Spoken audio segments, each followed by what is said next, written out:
그날의 기억이 아직도 선명합니다. 장례식장 안에는 남편의 영정사진이 걸려 있었고 저는 그 앞에서 멍하니 서 있었죠. 68년을 살아오면서 이렇게 막막했던 적이 있었을까요? 평생을 함께 해온 사람을 하루아침에 잃어버린다는 게 이런 느낌일 줄은 몰랐어요. 장례식장은 이상하리만큼 한산했어요. 평소 남편이 인복이 많은 사람이었는데 조문객이 거의 없었죠.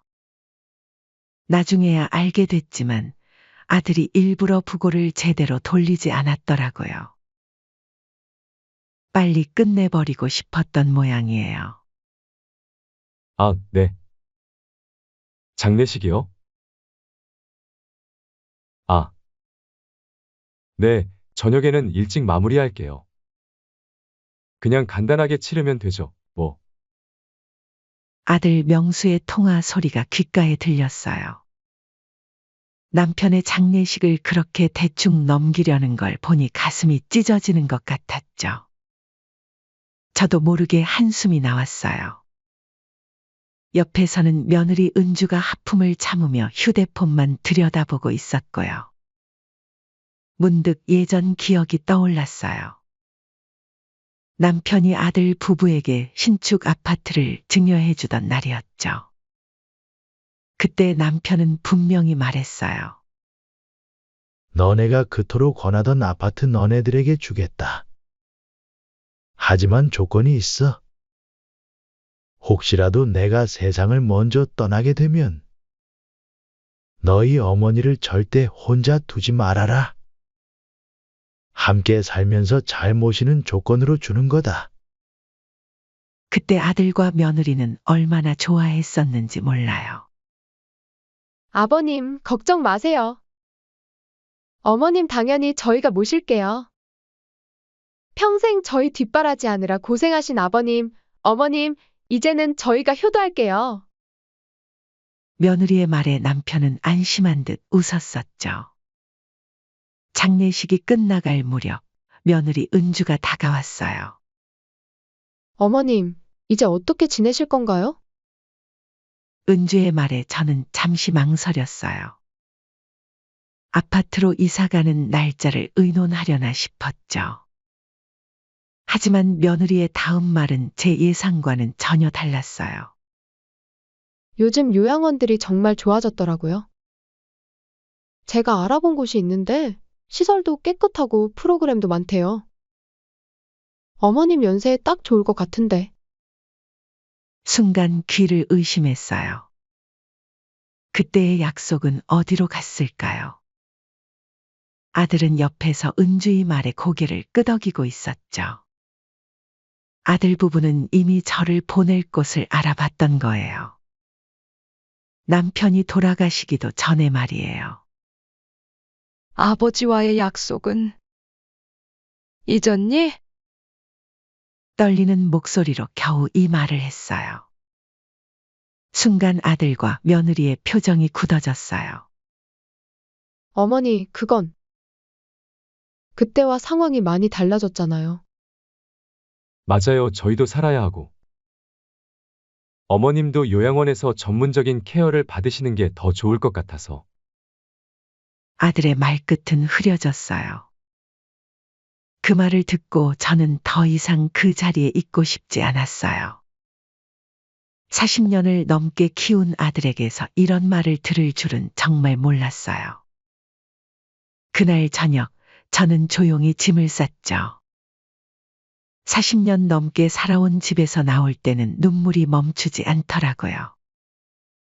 현관을 나서며 벽에 걸린 가족 사진을 마지막으로 바라봤어요. 그때는 다들 행복해 보였는데 이제는 그저 낡은 사진 속 추억일 뿐이네요. 비는 계속 내리고 있었어요. 우산도 없이 걸으니 온몸이 다 젖었지만 그땐 그게 중요하지 않았어요. 발걸음을 옮길 때마다 남편과의 추억이 스쳐 지나갔죠. 결혼식 날 떨리는 손으로 받아들었던 부케, 아들을 처음 안았을 때 그 따뜻함. 명수가 대학에 합격했을 때 함께 기뻐하던 순간. 이제는 그 모든 게 먼 얘기가 되어버렸네요. 고시원은 처음이었어요. 3평도 안 되는 좁은 방, 깨끗하지 않은 공용 화장실, 누군가와 함께 써야 하는 부엌. 이게 제가 앞으로 살아갈 곳이라고 생각하니 마음이 무너져 내렸어요. 좁은 침대에 앉아 남편의 사진을 꺼내 들었죠. 여보, 당신 없이 어떻게 살아야 할지 모르겠어요. 우리 아들이 이렇게 변해버릴 줄 누가 알았겠어요. 방 안에는 빗소리만 가득했어요. 창문으로 스며드는 차가운 공기가 제 뺨을 스쳤죠. 얼마나 울었을까요? 깜빡 잠이 든 것 같았는데 눈을 떠보니 이미 아침이었어요. 방 안의 작은 거울에 비친 제 모습이 낯설었어요. 부은 눈, 흐트러진 머리. 하지만 이상하게도 마음은 조금 가라앉은 것 같았죠. 아마도 밤새 실컷 울어서 그랬는지도 모르겠어요. 아침이 되자 고시원 안이 분주해졌어요. 누군가는 출근을 하고 또 누군가는 학교에 가는 발걸음 소리가 들렸죠. 저도 이제 새로운 하루를 시작해야 했어요. 비록 이게 제가 원하던 삶은 아니지만 그래도 살아가야 하니까요. 그렇게 고시원에서의 생활이 일주일째 접어들었을 때였어요. 점심을 먹으러 근처 백화점 식당가에 갔다가 우연히 며느리 은주를 보게 됐어요. 처음에는 그냥 지나칠까 했는데 뭔가 이상한 느낌이 들더라고요. 며느리는 평소와는 전혀 다른 모습이었어요. 제가 알던 수수한 며느리가 아닌 명품 가방에 화려한 옷차림을 한 모습이었죠. 네, 제가 바로 그 JK그룹 회장님 딸이에요. 소문 들으셨나 봐요, 호호. 아버지께서 특별히 저희 회원분들만을 위해 비상장 주식을 할당해 주셨어요. 물론 이건 극비사항이라 아직 언론에도 나가지 않은 정보죠. 귀를 의심했어요. JK그룹이라뇨. 은주는 분명 평범한 회사원 가정 출신이었는데 말이에요. 호기심에 몰래 뒤를 쫓아가 보니 은주는 백화점 한쪽 구석에 있는 카페에서 낯선 사람들과 이야기를 나누고 있었어요. 어머나, 회장님 따님이 직접 이런 정보를 주시다니. 영광이에요. 중년 여성 한 분이 감동한 듯 말했어요. 저희 아버지가 늘 하시는 말씀이 부자들만 더 부자가 되는 세상은 잘못됐다는 거예요. 그래서 이렇게 좋은 기회를 나누는 거죠. 특히 어르신들께 더 많은 혜택을 드리고 싶어요. 어머 인자하셔라. 다음에 아버지 뵈면 감사하다고 꼭 대신 인사 좀 드려주세요. 은주의 말에 카페에 모인 어르신들의 눈이 반짝였어요. 대부분 예순을 훌쩍 넘긴 분들이었는데 노후 대책에 대한 걱정이 얼굴에 그대로 보이더라고요. 지금 투자하시면 최소 3개월 안에 원금의 3배는 받으실 수 있어요. 물론 위험 부담은 전혀 없죠? 제 아버지가 직접 보증하시니까요. 오늘 계약하시는 분들께는 특별히 10% 추가 수익도 보장해드립니다. 한 할아버지가 조심스럽게 물었어요. 그래도 요즘 세상에 그런 고수익이 가능할까요? 제 노후자금이라 조금이라도 잘못되면 큰일 나거든요. 아이고, 걱정 마세요. 사실 시어머님도 저희 회사에 전 재산을 맡기셨어요. 요양원에서 편하게 지내시면서 매달 이자를 받고 계시죠. 어머님이 얼마나 좋아하시는데요? 매일 전화로 감사하다고 하세요. 순간 온몸에 소름이 돋았어요. 뻔뻔하게 거짓말을 하는 며느리의 모습에 할 말을 잃었죠. 그때 옆자리에서 한 할머니가 통장을 꺼내시더라고요. 그럼 난 전 재산을 맡길게. 요즘 은행 금리가 너무 낮아서 걱정이었는데. 할머니, 잠깐만요. 라고 순간 소리를 지를 뻔했어요. 하지만 참았죠. 지금은 더 지켜봐야 할 때였으니까요. 그날부터 저는 은주의 뒤를 쫓기 시작했어요. 매일 다른 장소, 다른 피해자들. 며느리 은주는 완벽한 사기꾼이었어요.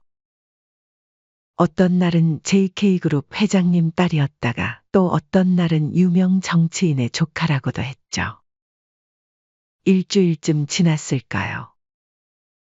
강남의 한 호텔 라운지에서 은주의 모임을 지켜보던 중 낯익은 목소리가 들렸어요. 어머니 통장은 확인해봤어? 응, 어제 인출했어. 근데 생각보다 잔고가 적더라. 아버님 치료비로 많이 쓰신 것 같아. 아니, 이상하다. 분명 더 있었을 텐데. 어머니가 숨겨놓은 게 있나? 제 아들 명수와 은주의 대화였어요. 그들은 제 통장을 뒤져보고 있었던 거예요. 가만히 더 들어보니 충격적인 계획들이 드러났어요. 요양원은 알아봤어? 응, 시골에 있는데 하나 봤어. 거기 원장이랑 얘기 잘 됐어. 어머님 상태가 불안정하다고 진단서만 써주면. 그래, 거기까지 성공하면 후견인 신청하는 건 쉽지. 아버님 돌아가시고 어머님마저 이러시니? 너무 힘들다고 하면 누가 의심하겠어? 순간 숨이 막혔어요. 아들 부부는 저를 정신적으로 불안정한 사람으로 만들어서 강제로 요양원에 보내려는 거였어요. 그리고 후견인이 되어 제 재산을 마음대로 쓰려는 계획을 세우고 있었던 거죠. 근데 아파트는 어떡할 거야? 벌써 부동산이랑 다 얘기해놨어. 어머님 도장만 있으면 바로 거래 가능해. 그래도 좀 그렇지 않아? 우리가 너무 심한 거. 오빠, 이러다가 평생 가난하게 살 거야? 돈 있는 사람들은 다 이렇게 해서 부자가 된 거라고. 은주의 말에 명수는 잠시 망설이는 듯했지만 이내 고개를 끄덕였어요. 그리고 이어진 충격적인 대화. 이번 투자 설명회만 잘 마무리되면 우린 충분한 돈을 모을 수 있어. 그때 바로 해외로 가자. 근데 다들 돈 돌려달라고 하면 어쩌지? 그래서 미리 준비해두는 거야. 모든 돈을 해외 계좌로 빼돌리고 흔적도 없앨 거야. 집으로 돌아오는 길, 머릿속이 복잡했어요. 이제 아들과 며느리의 계획이 완벽하게 드러났네요. 저를 요양원에 가두고 재산을 빼앗은 뒤 다른 사람들의 돈까지 챙겨서 해외로 도망가려는 거였어요. 그날 밤 고시원 방에서 모든 걸 정리해봤어요. 지금까지 모은 증거들, 녹음 파일, 사진, 피해자 명단. 이대로 경찰에 신고할까도 생각했지만 뭔가 부족했어요. 더 확실한 증거가 필요했죠. 며칠 뒤 아들이 연락을 해왔어요. 어머니, 이제 좀 편히 쉬세요. 제가 알아본 요양원이 정말 좋은데. 그래, 조금만 더 생각해 보자꾸나. 이번 주말에 한번 가보시겠어요? 은주도 같이 가려고 해요. 나중에 얘기하자. 어머니, 알았다. 다음에 만나서 얘기하자. 전화를 끊으며 결심했어요. 이제는 제가 직접 움직여야 할 때라고요. 이건 더 이상 단순한 가족 문제가 아니었으니까요. 그렇게 며느리 은주가 준비한다는 대규모 투자 설명의 날이었어요. 강남의 유명 호텔 대연회장에서 열린다고 했죠. 아침부터 가슴이 두근거렸어요. 거울 앞에서 오랜만에 옷도 제대로 갖춰 입고 화장도 했어요.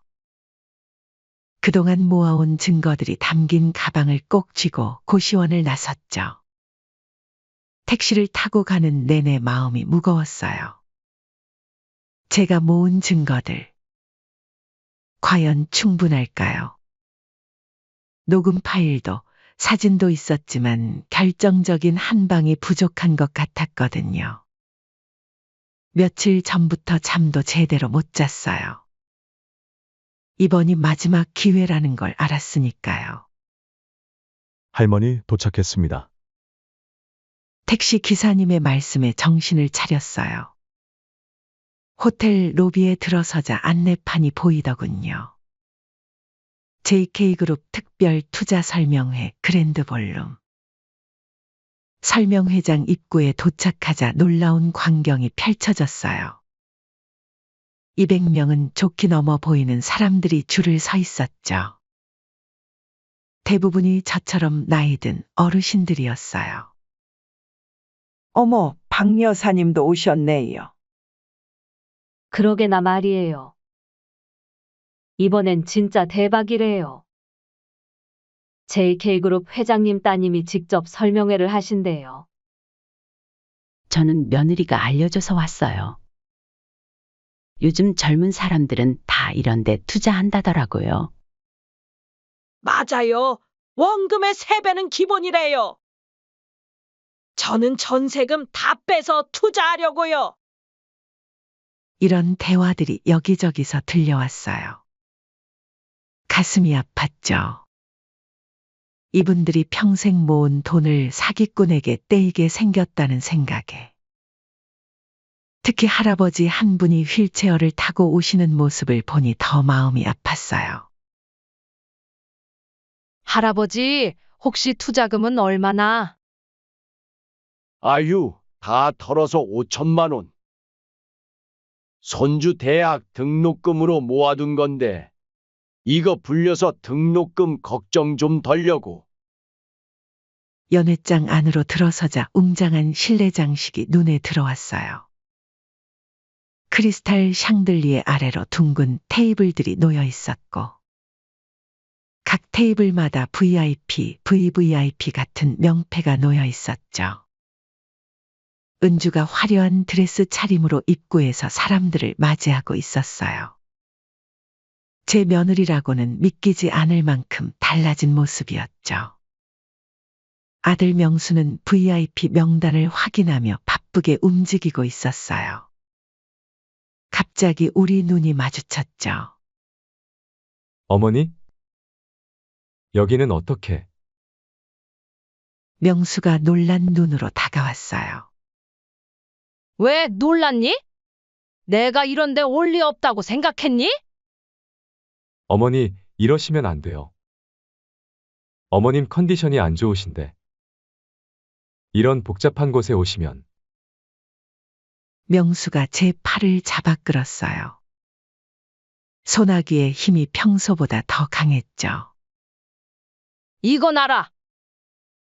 오늘 설명회에서 진실을 다 밝힐 거야? 뭐라고요?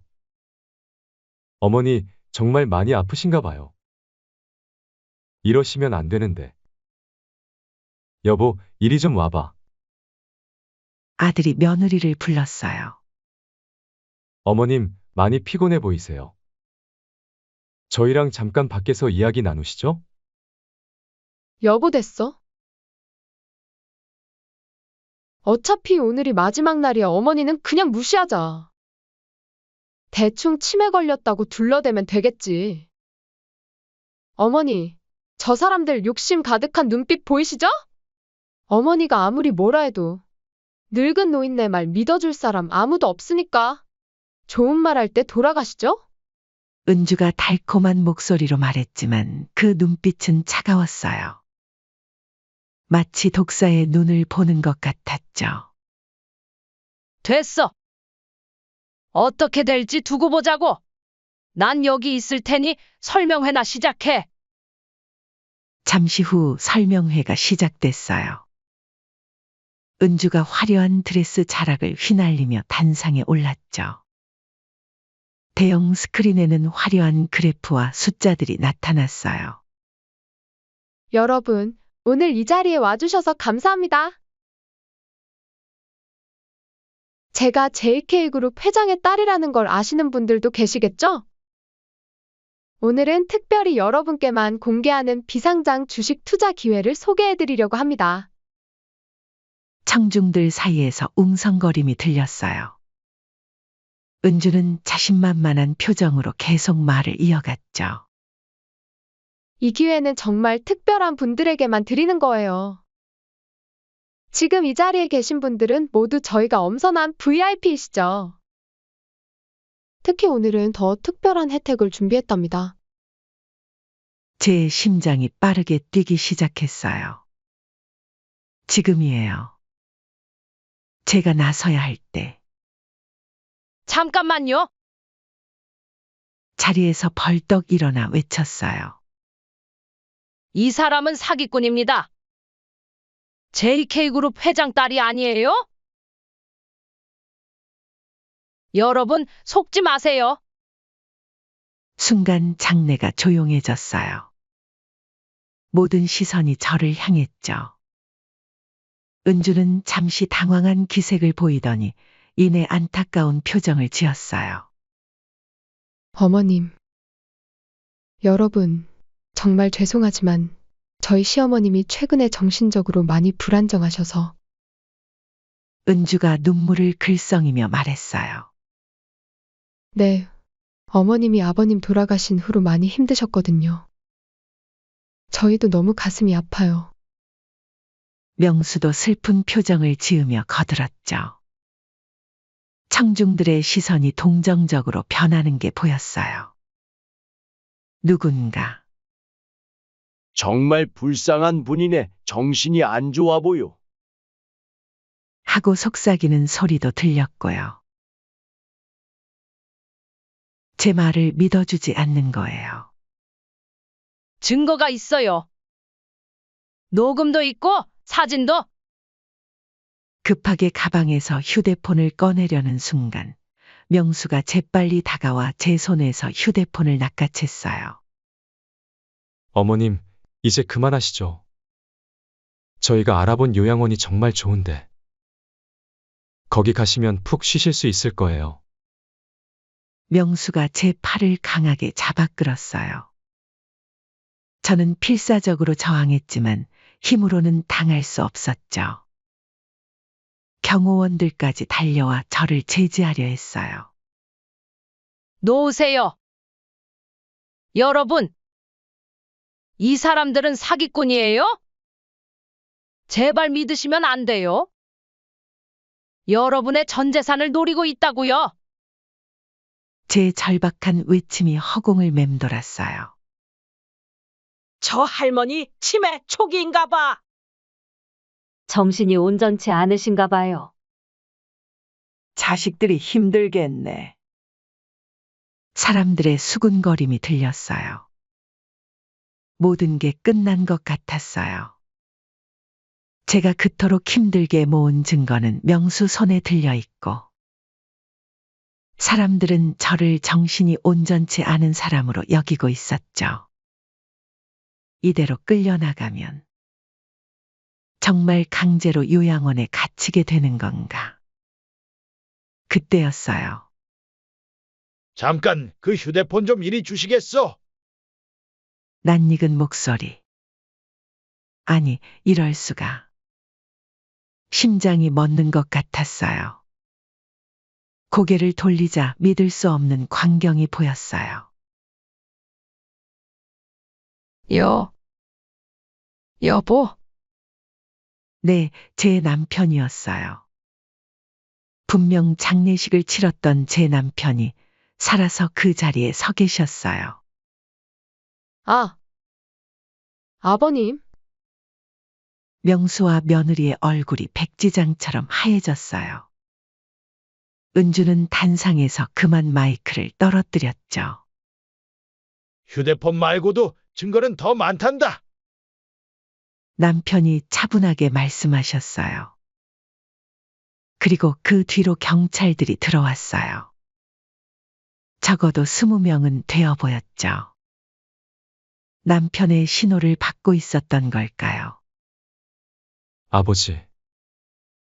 이게 무슨... 명수가 떨리는 목소리로 물었어요. 내가 이렇게까지 변할 줄은 몰랐다, 명수야. 내 어머니를 요양원에 강제로 보내고 재산을 빼앗으려는 것도 모자라 사기까지. 남편의 목소리가 무겁게 울렸어요. 그리고 이어진 폭로. 남편은 아들 부부의 계획을 미리 알아차리고 죽은 척 연기를 했던 거예요. 그동안 그들의 범행을 감시하고 증거를 모으고 계셨던 거죠. 여러분, 제가 JK그룹 회장의 비서실장입니다. 이 여자는 사기꾼이에요. 저희 회장님과는 전혀 관계가 없는 사람입니다. 정장 차림의 한 남자가 일어나 외쳤어요. 남편이 미리 준비해둔 함정이었나 봐요.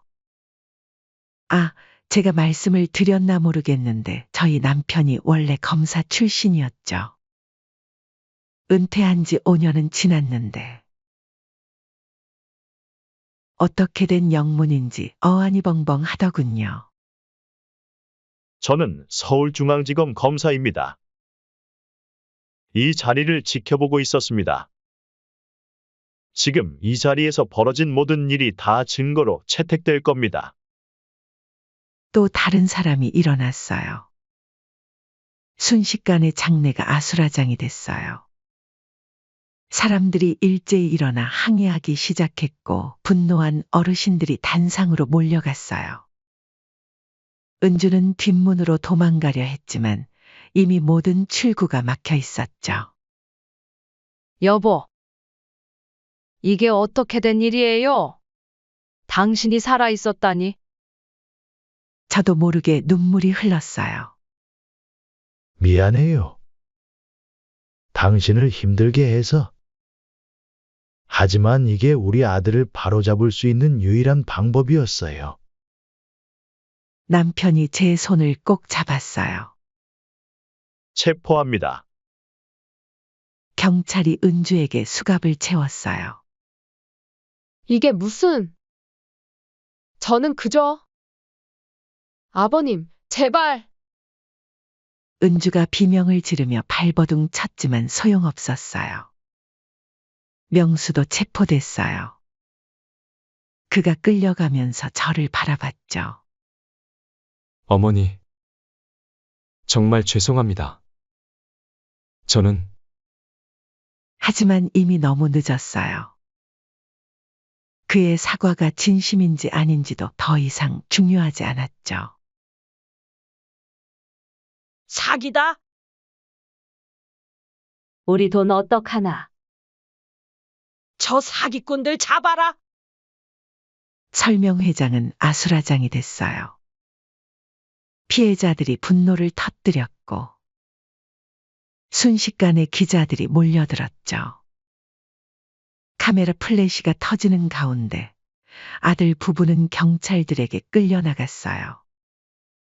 저 여자가 JK그룹 회장 딸이라며 제게 5천만 원을 투자하라고 했어요.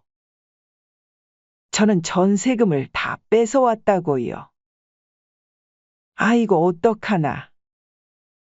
경찰서에 가서 고소하겠습니다. 남편은 제게 작은 목소리로 속삭였어요. 이제 끝났어요. 우리 다시 시작해요. 당신이 고생 많았어요. 고시원에서 매일 밤 흘렸던 눈물, 아들의 배신에 가슴 아파하던 시간들. 그 모든 것이 주마등처럼 스쳐 지나갔어요. 그리고 마침내 모든 것이 끝났다는 안도감이 몰려왔죠. 검찰에서는 피해자들 전원의 명단을 확보했습니다. 걱정 마십시오. 한 분도 빠짐없이 피해를 보상받으실 수 있도록 하겠습니다. 검사가 피해자들을 향해 말했어요. 휠체어를 타고 오셨던 그 할아버지가 제게 다가오셨어요. 할머니, 정말 감사합니다. 덕분에 손주 등록금은 지키게 됐네요. 그 말에 제 눈시울이 다시 붉어졌어요. 남편과 함께 설명회장을 나서는데 마음속에서 후련함이 밀려왔어요. 정의는 결국 승리한다는 말. 그날 저는 그 말을 온몸으로 느꼈답니다. 밖으로 나오니 햇살이 눈부셨어요. 남편이 살아있다는 사실이 아직도 꿈만 같았죠. 왜 이제야 나타나셨어요? 제가 물었어요. 사실 몇 년 전부터 후배 검사가 나한테 추적 중이던 사기 집단에 대해 수사 조언을 얻으러 왔을 때 우리 아들이 연루가 되었다는 걸 알게 됐어요. 증거가 더 필요했고 모든 계획의 시작이 당신과 나를 요양원에 보내고 나서 시작된다는 걸 알게 된 후 차라리 내가 세상을 떠나게 꾸미고 지켜보면 어떨까 했죠. 어쩔 수 없었어요. 모든 걸 밝혀내야 했으니까요. 이제 우리는 새로운 이야기를 써나가야 했어요. 비록 아들은 잃었지만 정직하고 바른 삶이 무엇인지 보여줄 수 있었으니까요. 그리고 그날 이후 저는 다시는 뒤를 돌아보지 않았어요. 앞으로 나아갈 일만 남았으니까요. 여보, 집에 가요. 남편이 제 손을 잡았어요. 이제야 진짜 집으로 돌아갈 수 있겠네요. 그로부터 한 달이 지났어요. 아들 명수와 며느리 은주는 구속 상태로 재판을 기다리고 있었죠. 저와 남편은 다시 우리의 오래된 집으로 돌아왔어요. 한동안 먼지가 쌓여있던 집을 청소하면서 지난 시간들을 돌아보게 됐어요. 여보, 이거 봐요. 장롱을 정리하다가 오래된 사진첩을 발견했어요. 명수가 초등학교 입학식 때 찍은 사진이었죠. 까만 교복을 입고 해맑게 웃고 있는 모습. 그 웃음이 어디서부터 잘못된 걸까요? 당신도 많이 힘들었죠? 남편이 제 어깨를 감싸 안았어요. 처음에는 화가 났어요. 우리 아들이 어떻게 이럴 수 있나 싶어서요. 하지만 지금은 그저 안타까워요. 돈이 전부라고 생각했던 거겠죠? 사실 아들을 미워할 수가 없었어요. 그저 안타깝고 또 안타까웠죠. 어디서부터 잘못된 걸까? 우리가 뭘 놓친 걸까? 그런 생각이 자꾸 들더라고요. 여보, 우리가 할 수 있는 건 다 했어요. 이제는 명수가 스스로 깨달을 시간을 줘야 할 것 같아요. 남편의 말에 고개를 끄덕였어요. 어느 날은 교도소에서 아들의 편지가 왔어요. 떨리는 손으로 편지를 펼쳤죠. 어머니, 아버지. 이렇게 편지를 쓰려니 무슨 말부터 해야 할지 모르겠습니다. 죄송하다는 말로는 부족하겠지만 정말 죄송합니다. 이곳에서 많은 생각을 했습니다. 돈이 전부라고 생각했던 제가 부끄럽습니다.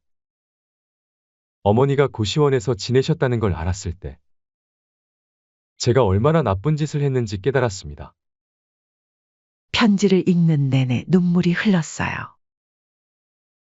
분명 미워해야 하는데 그래도 내 아들인걸요. 남편도 눈시울이 붉어졌더라고요. 사돈댁도 찾아오셨어요. 너무나 죄송하다며 계속 고개를 숙이시는데 오히려 제가 더 마음이 아팠어요. 저희도 몰랐습니다. 은주가 그런 짓을. 정말 죄송합니다. 안사돈이 우시는데 저도 같이 울었어요. 자식 때문에 가슴 아픈 건 어느 부모나 마찬가지니까요. 시간이 지나면서 조금씩 일상이 돌아왔어요. 남편과 저는 매일 아침 동네 공원을 산책하는 게 일과가 됐죠.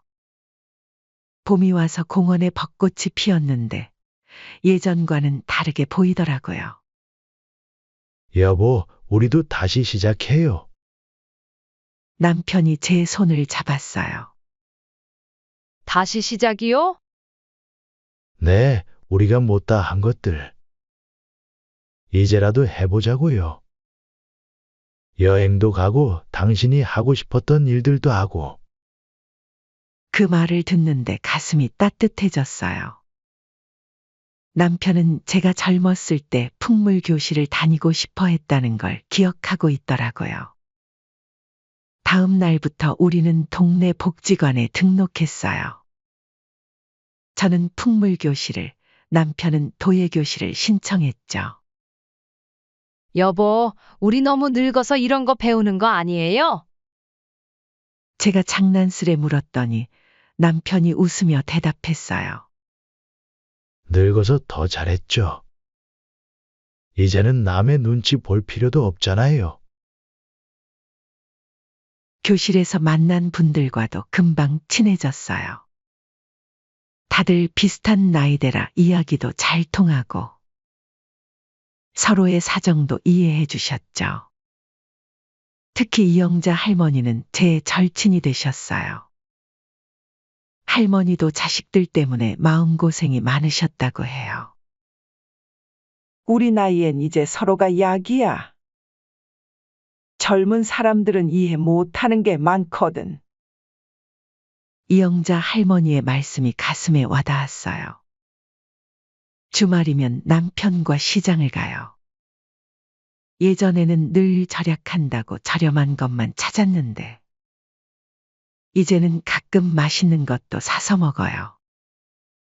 살다 보면 이런 작은 행복도 필요하다는 걸 이제야 알았네요. 어느 날은 남편이 제게 깜짝 선물을 했어요. 우리 결혼 기념일이었거든요. 여보, 이거. 당신이 젊었을 때 갖고 싶어 하던 거예요. 기억나요? 예쁜 보석함이었어요. 당연히 기억하죠. 제가 20대 때 백화점 진열장에서 보고 탐냈던 건데 남편이 그걸 기억하고 있었다니. 여보. 고마워요. 앞으로는 더 행복하게 살아요. 우리. 슬픔이 있어야 기쁨도 있는 걸까요? 아들의 일이 없었다면 우리는 이런 행복도 몰랐을지 모르겠어요. 물론 아직도 가끔은 아들 생각에 잠을 이루지 못하는 밤이 있어요. 하지만 이제는 알아요. 진정한 행복은 거창한 게 아니라는 걸요. 남편과 저는 이제 새로운 꿈이 생겼어요.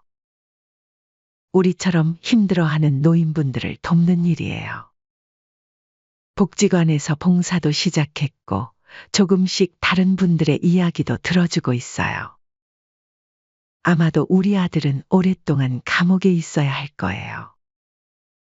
하지만 이상하게도 이제는 마음이 덜 아파요. 그곳에서 진정한 반성을 하고 새 사람이 되어 돌아오길 바라고 있죠. 사연은 여기까지입니다. 누군가는 말도 안 되는 이야기라고 할 수도 있으시겠지만 제가 겪었던 가슴 아픈 이야기죠. 문제는 아들이 출소를 하고 나서 받아줘야 하냐는 것인데 아직도 심정이 복잡합니다. 하나뿐인 아들이라 하고 싶은 거 다 하게 해주고 애지중지 키웠더니 훈육이 모자랐나 싶기도 하고요. 제 책임인 것이겠죠. 아들과의 관계를 어떻게 해나가야 할지 걱정이 됩니다. 물론 남편은 자식 없다 치고 우리끼리 살자고 하지만 어떻게 해야 할까요? 여러분의 현명한 조언 듣고 싶습니다. 제 이야기 들어주셔서 감사합니다.